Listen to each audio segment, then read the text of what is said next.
And welcome to another episode of Who Gives a Hoot. I've got Braedon, Kyle, John, and myself here. We've had a couple weeks, We've had a couple weeks. Couple games. Yeah. Yep. Let's get to the team news first because I'm actually excited about this one.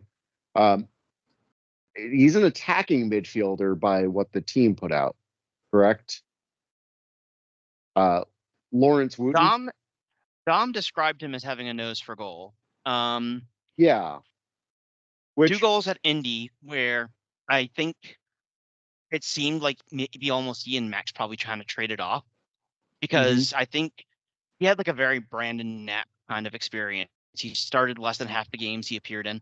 Well, he's a Chicago Fire 2 loanee to Indy, which is interesting because Chicago Fire 2 is 3rd division, loaned up, and then so we've had a good transfer. We had Misa from Fire 2. We've had who was it? Came from Indy. It was Max. It was Max. Yeah. I thought we had someone else from them too. No, we had someone from Louisville. It was Louisville. And we currently have Ramsey from Lexington, but yeah. Yeah. So he's got. Go ahead, John. I was gonna say, sounds like from maybe his experience at Ohio State, maybe if you want to focus more on that, a little bit more attack-minded. I think so it sounds like he was the Big Ten Player of the Year not Big Ten Player of the Year, but he was on the Big Ten first team all 4 years he's at the school. Something like the 6th player to ever do that in the conference. I think he scored 17 goals, helped 6 others in his career. Something like that. I have a question, John. Where did he go to school? Ohio State. Where? Ohio State. I'm not going to say it. Mm-hmm. Trademark it. And Ohio State University. And Ohio State University. Okay. We please make that into a TIFO.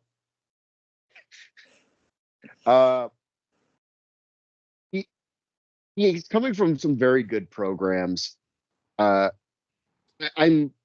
thing that kind of excites me most about that is like our continued connection to that Chicago Fire 2 line there. They have a good holding pattern.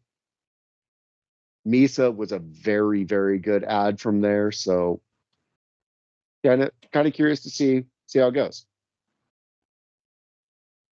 I can definitely say from my impromptu watching the entire training session the day before, you just lurk around the campus or something. Hey, listen, I had a class canceled, thankfully, and the building is literally right next to the field. How am I not going to watch?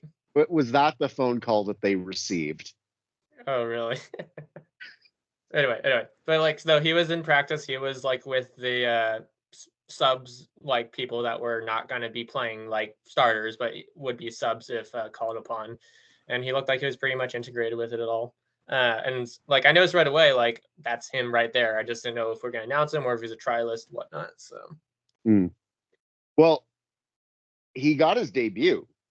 Yep. Same day he was announced. It sounded like there was a delay in his visa, which we are absolutely shocked in this current climate that there are delays in legitimate employees with legitimate companies in this country getting delayed visas. Not that there would be masked men chasing them or anything, but I digress. Really excited to have him on. I think he's going to bring some, just based on the few minutes we saw him, bring some really good energy and really help us solidify ourselves in the league. Although we don't have a league game for another couple weeks. So let's talk about our last one very briefly. It was a very tight affair. Honestly, I think it was a pretty even game. I don't know that either team really created much. And then Richmond just happened to get one late. Yeah. I didn't watch it like live, and I still haven't watched any highlights, so I'm just gonna pretend it never happened. It happened. A third division American soccer game did in fact happen, and that is honestly kind of the best way to describe that game. I think that was how you described it, as like, this is the most third division soccer game we've ever played. Yes, which, you know what, might be credit to Richmond. One thing that they've always been good at is not letting us attack in the way we want to attack. And it doesn't matter who our coach was and who our tactics were. And, you know, we thrive under Dom about, like, you know, just throwing the wings up and just attacking from there. But it seemed like instead they kind of squeezed us a little bit, forced us to go to the middle. And we're still in that early season with heavy touches and, like, you know, not a whole lot of that pass, you know, one touch passing happening. It always seems to happen when we play Richmond, especially there. Yeah, I was going to say, especially there, because I feel like it's not as stark of a thing when we're playing at home against them. But whenever we play in Richmond, it's the same type of game every time. It just seems to be. That's the home field advantage, man. Home field advantage. My biggest takeaway from the Richmond game is I like their new crest. You know, it's a lot cleaner. It's a lot cleaner than their previous one. You know, for being one of the second longest running professional team in U.S. soccer history, that continuously run, I suppose. It's either them or Charleston Battery. I don't remember exactly. I think Charleston has them beat by like a couple months. Yeah. And you know, as current iterations of professional soccer, they are the second oldest club. And I think they even have an Open Cup, right? Because I think they won one before MLS came in. Yep, they won in '95. Yeah, Richmond does have a US Open Cup. It was them and the Rhinos were the last two big non-MLS ones to win. Mm-hmm. Yeah. So, great crest. You know, glad that they're throwing it back to their roots. I wish they would do it with less goals. And you know, yeah. Well, more cookies, less goals. Yeah, they did not have an Open Cup to play for, but we did. So. Yeah, because they lost to Loudoun. No, they lost to Virginia Dream, I believe. Yeah, they did. Yeah, they lost in the first round. What year was this Virginia Dream? I think they were formed at least within the last 2 years. Like, they're very recent, NPSL said.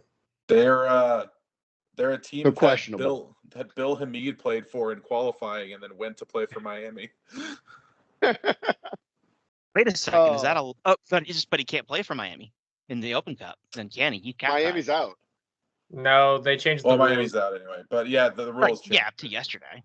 Yeah, so they changed it so that, like, if you are part of qualifying, you don't have to be on the same team in the Open Cup proper anymore.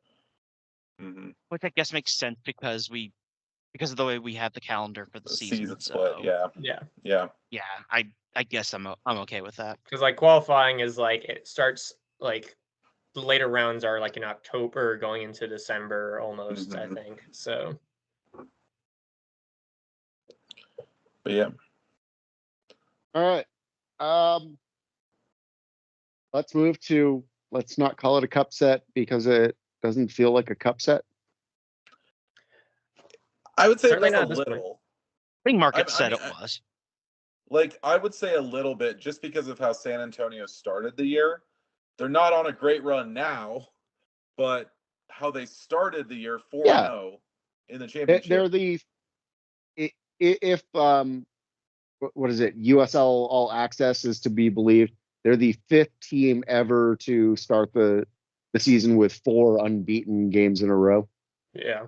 Or 4 wins, I think, not just unbeaten. 4 wins. 4 wins. Yeah. And then they lost 2-1 to Miami and got scored on by former Owl Dalton Knudson, which that doesn't happen often. They lost to somebody else right before no. Miami too. They lost to Phoenix on the national game right before. Yeah, that's it as well.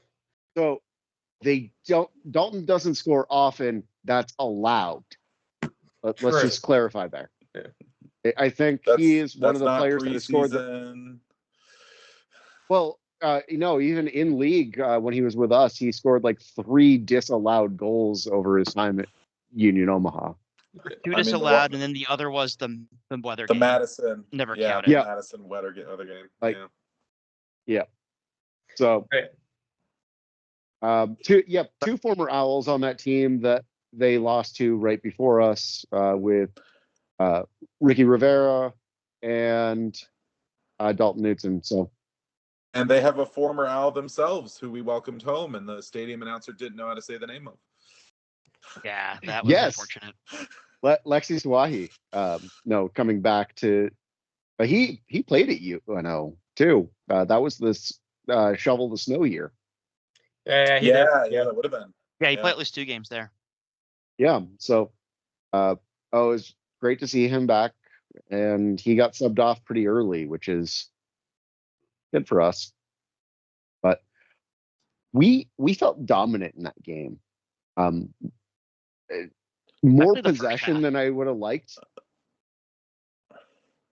Yeah, I would say the first half more so than the second. I almost yeah. In the end, San Antonio still had the ball 2-1. It never felt like it. Yeah. No. Like they were not pressing at all. They did not seem like that they were rushing. I think they believed they could just play with their original tactics from the beginning and that I was going to catch up to them. Just never did. Well, it didn't feel like they had a serious attempt on goal that entire time.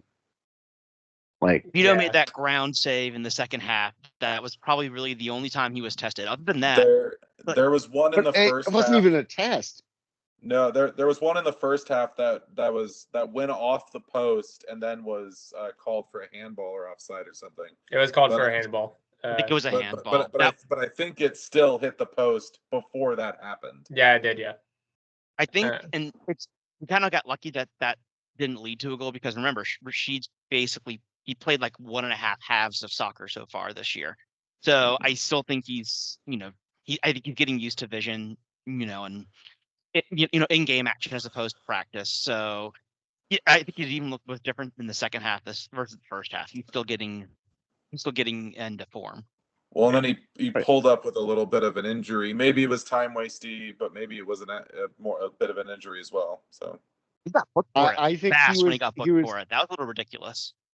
I think he was doing some solid time wasting there. Yeah, I can definitely confirm in training he was walking around fine. I don't think he has anything going on. So no, towards the end of the game. Yeah, I know, but time wasting for sure.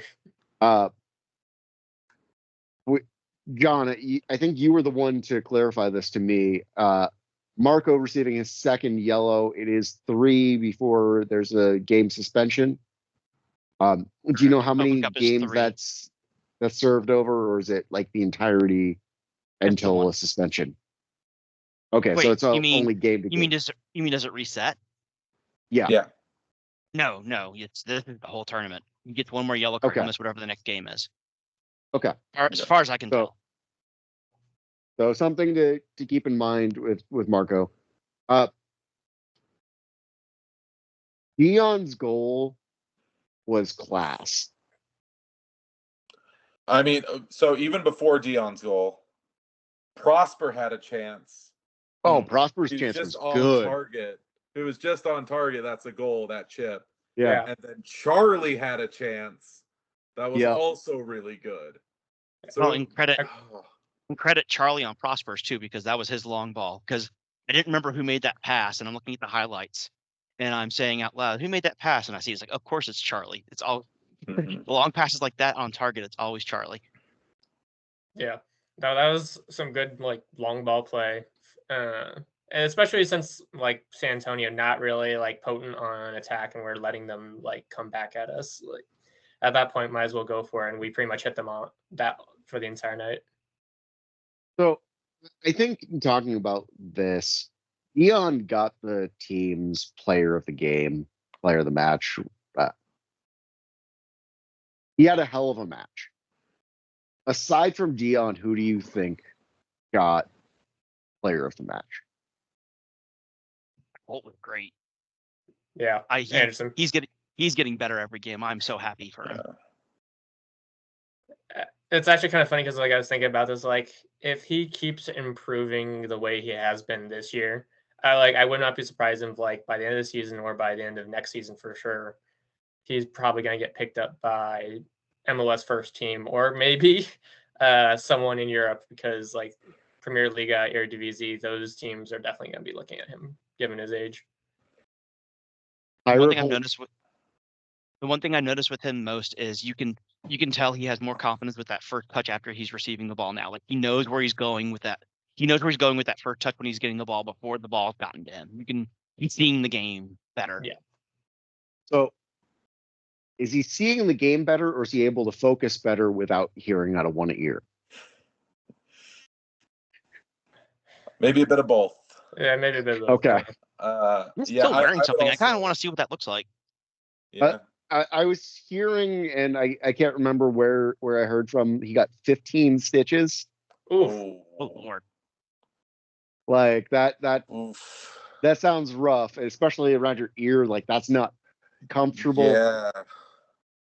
Oof. Like so, yeah.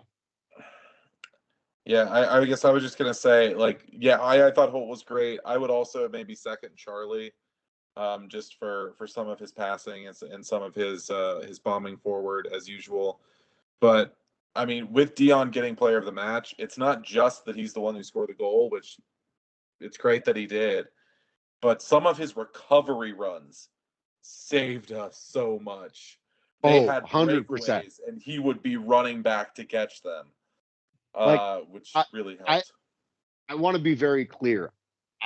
My ask on that question was not because I think Dion didn't deserve it, because he was covering that field top to bottom. Like he hands down was player of the match to me. Yeah. Aside from that goal, and that goal was, very much him just being tenacious and working the angles. Like that tap back to just clear it, like brilliant. Yeah. Brilliant little touch there. And we're going to need that for our next few games where the competition is still rather high class. Well, sorry, Kyle, go ahead. Just gonna say, I don't know if we want to talk about the incident at the end of the game or not. Well, I was gonna put out the, what was most disappointing player or incident in the match. Oh, there's one clear one. Yeah. I did not get as good a look at it. I didn't either, and honestly, I've had multiple people tell it to me, like right when it happened, after it happened. I still cannot believe it that you would do something that stupid. I can't believe it. I don't think I saw, like, I was not in a position to see what had happened. So I'm going to rely on the rest of you to, if we want to narrate it and discuss. Braedon, I think you might have had the best coverage there. I admit I didn't watch it live. I still haven't checked the replays yet because fortunately I was not present at the game. But from what I can have multiple eyewitnesses tell me through conversations is that Kalman decided to not decide, but he fell over, whatever, and then he started to punch someone on the ground at that point, and I don't know how. Was he on the ground when it happened?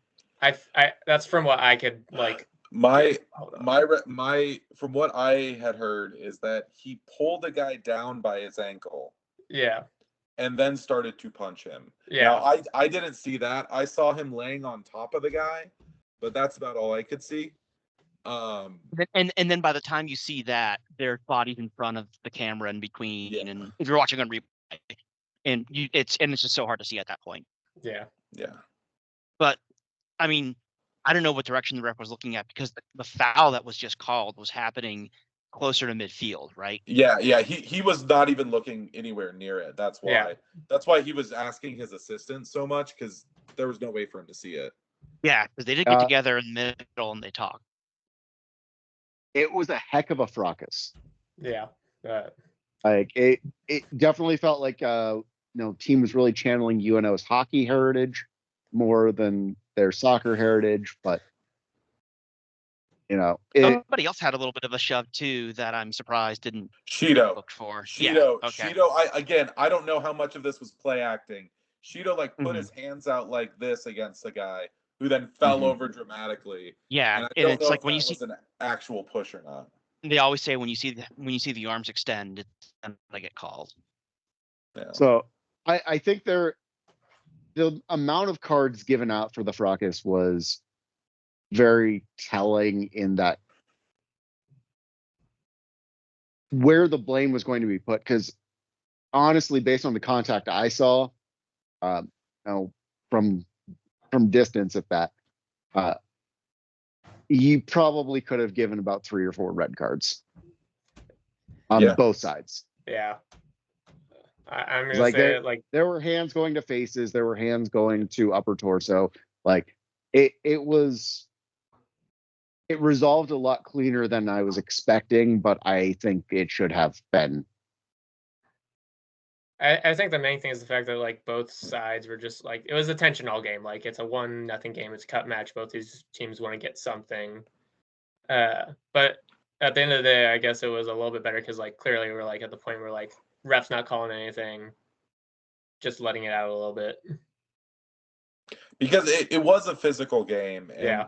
and there was definitely some gripes I have with the ref. I think overall it was probably fine, but there was some oh, that's a bit weird. Why was that not called? But and so I understand from a player's perspective how that starts to build. Yeah, I feel like he called fouls enough, but I feel like a couple well-placed cards in the first half would have really set the tempo for the game. Yeah. And just given him a little bit more respect on it. I mean, he was really calling the push on the jump. Generally you'll see that happen all the time and it'll barely ever get called, but he was calling it pretty much every time. Yeah. Yeah. Before we spend too long on this, let's do we feel like we deserve the win? Yeah, we Do deserve feel the like win. we can get the win on the next round? Yeah. I definitely think we deserve the win. We probably deserved a red card too, though.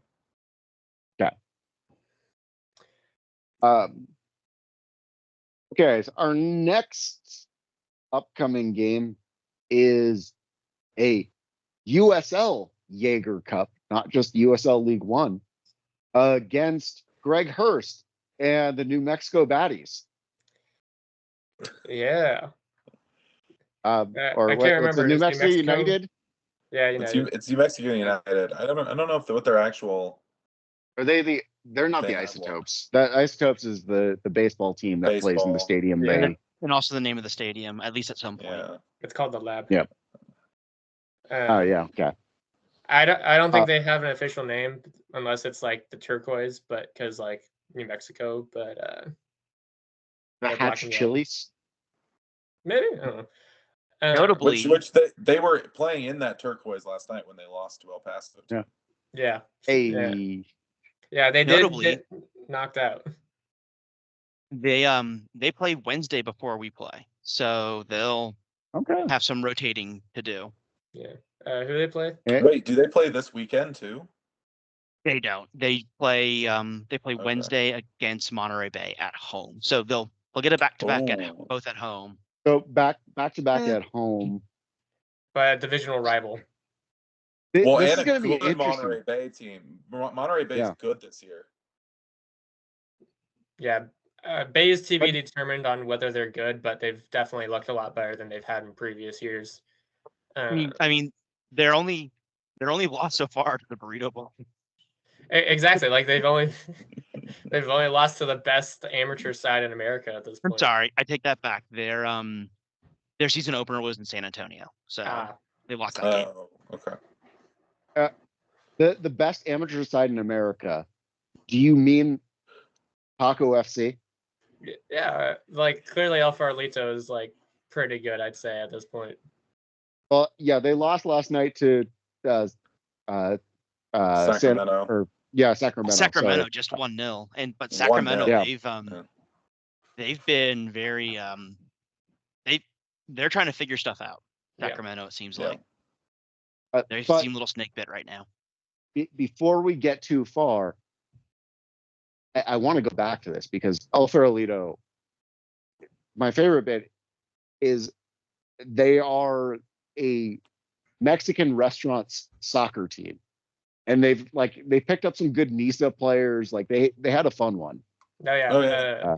They have their Open Cup that they won as CD Mexico in the restaurant.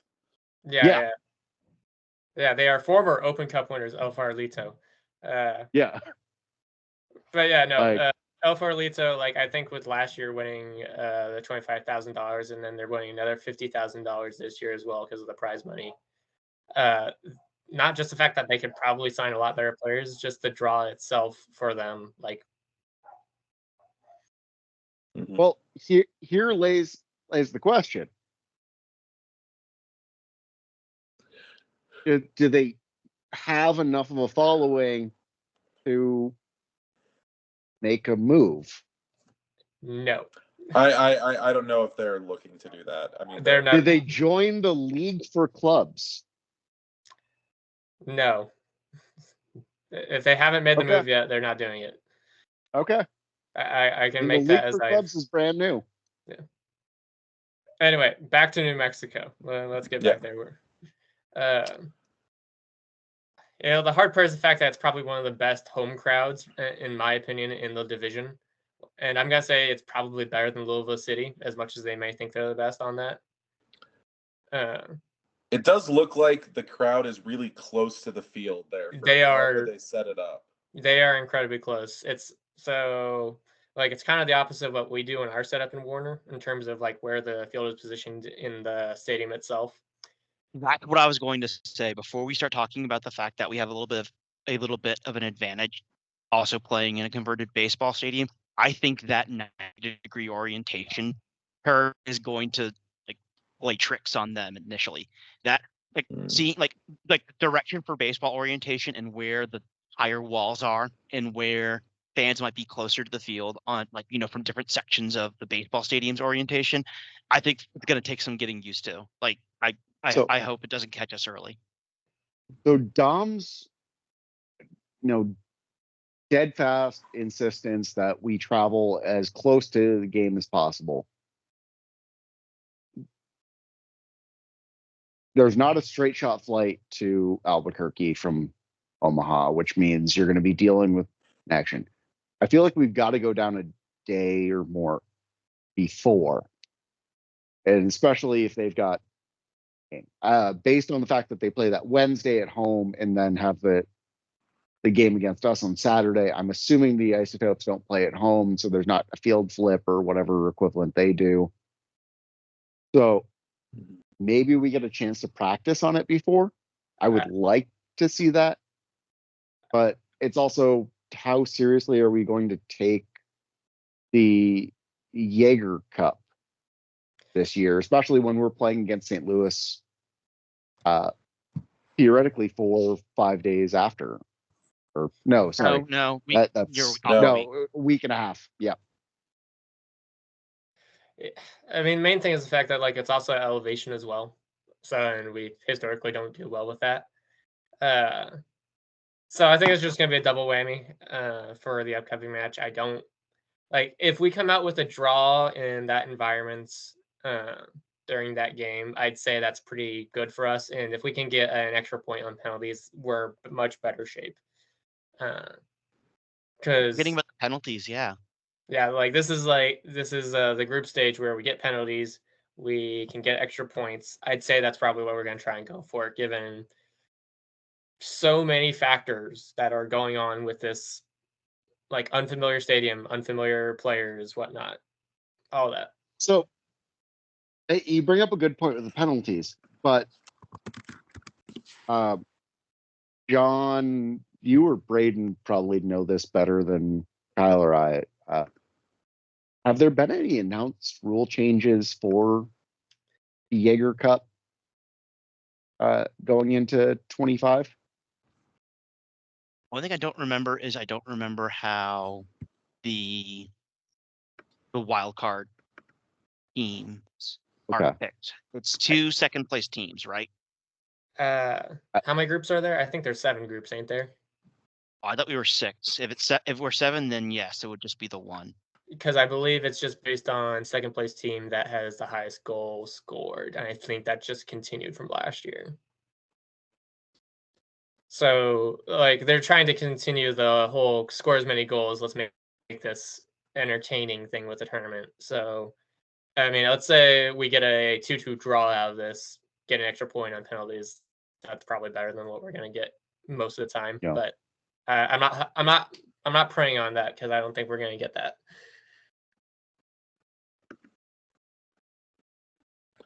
I mean, The team that scored the most goals amongst that did not win their group. That's yes.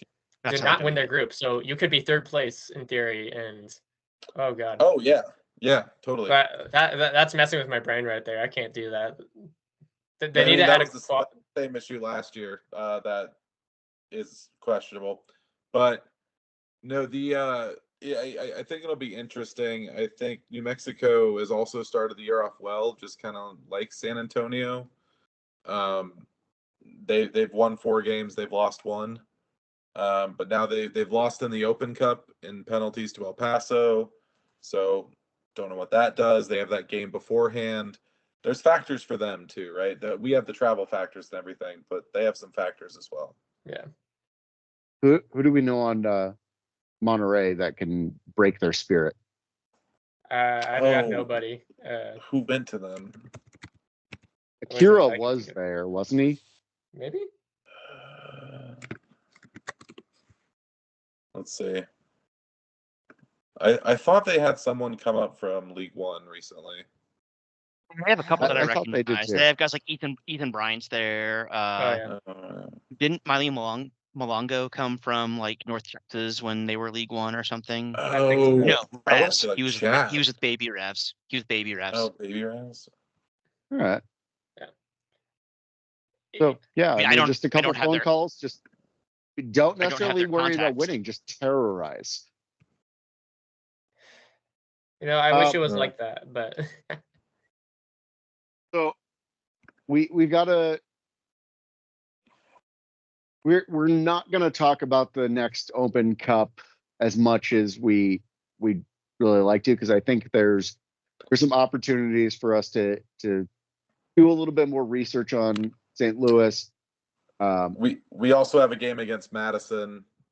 We finally have a league game again before we play in the Open Cup again.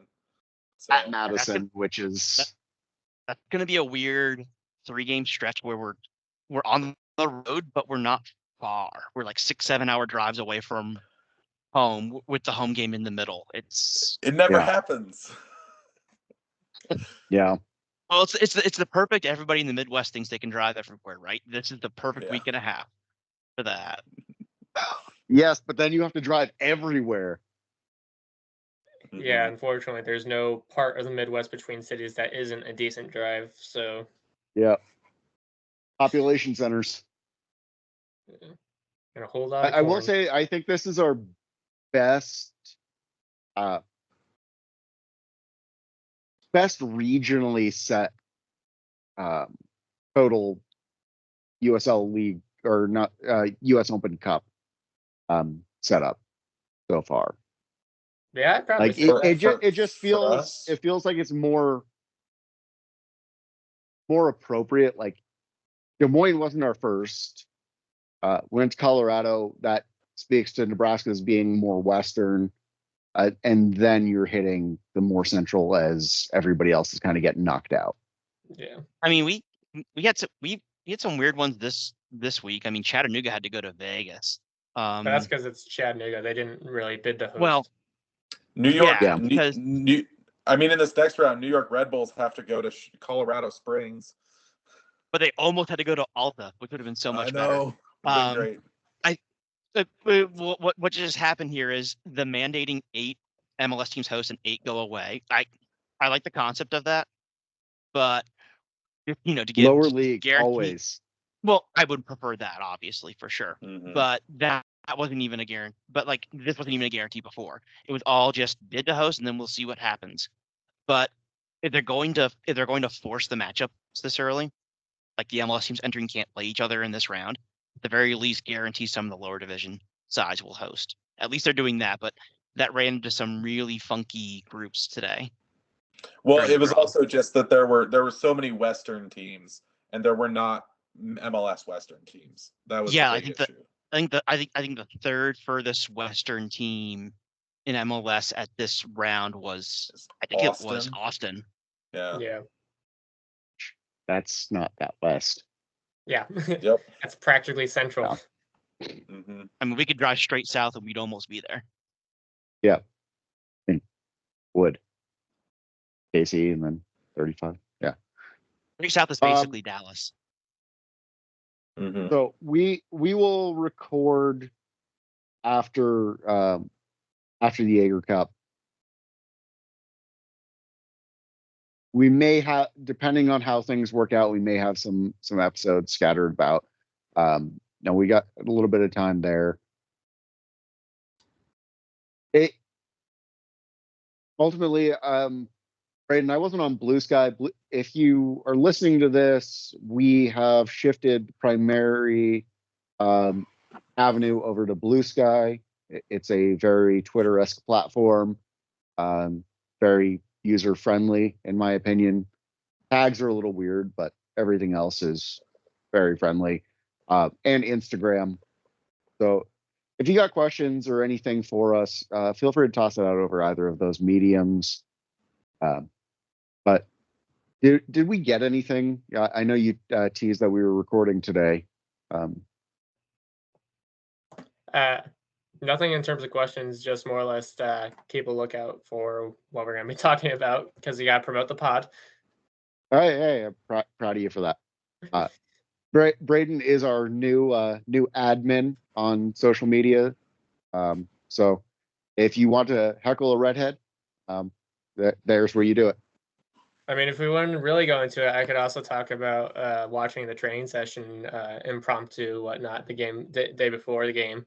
I felt that was pretty interesting. That sounds like a great blog piece you could do.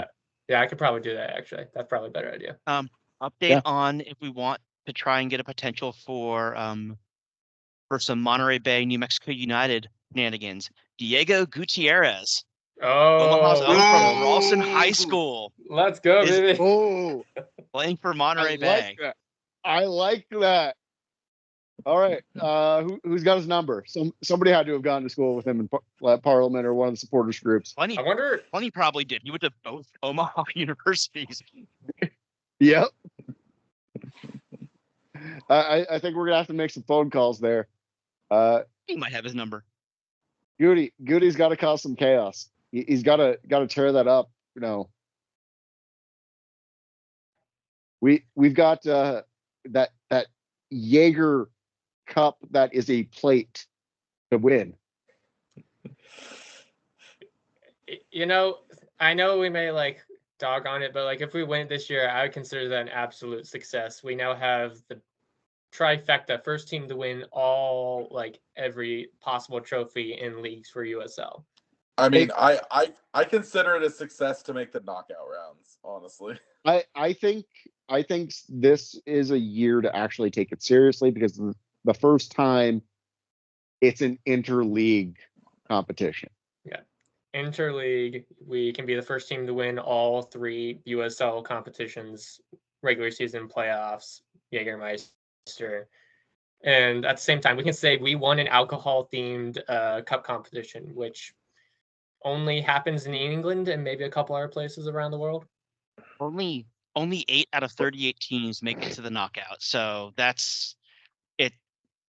that's something that's borderline spectral, especially for a lower division side going up against twice as many higher division teams. Yeah, especially with the groups just being so big, right? The groups are massive, so massive groups, only 4 group stage matches. Mm-hmm. Let's go for it. I think teams that have advantageous like first results, they'll change their priorities and they'll probably start gunning for it. Those first games are probably going to matter a lot as to future planning. It's going to be interesting to see how seriously, and I do think because we're playing championship sides, Dom's going to take it a lot more seriously. But again, how seriously we take it, and what our injury management's going to look like for it. Yeah. Well, especially since we have a tougher front-loaded schedule because we have both of our away games and the tougher teams up front, and then home games against a bit easier teams on the back end. So yeah. But all right, before we start talking everyone's ear off too much, I think I'm going to jump to our last question. Les, anybody's got something before my last question?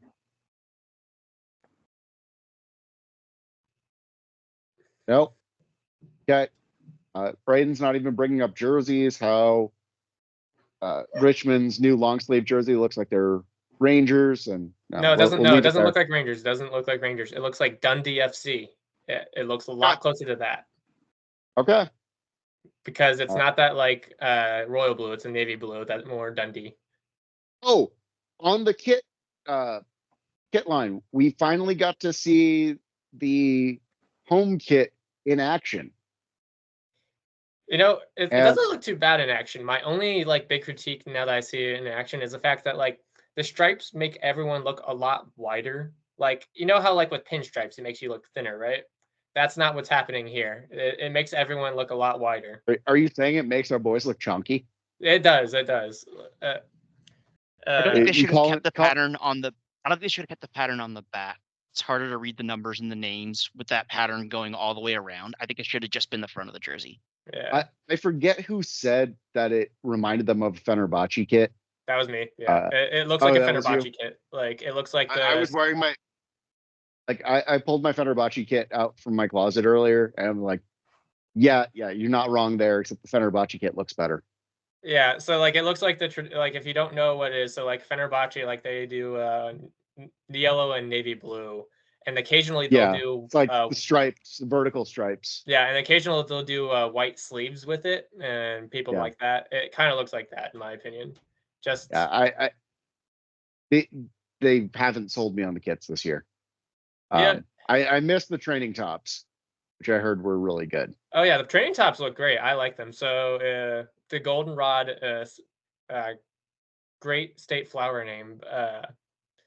But either way, having That's that on the warm up kits this year, modeled by front office member Greg Bex, tastefully on the scoreboard as well. Ooh, fancy. Yeah. Madison fan and Union Omaha front office member Greg Bex. Yeah. So, all right, boys. I'll give you one last question. Who gives a hoot? We do.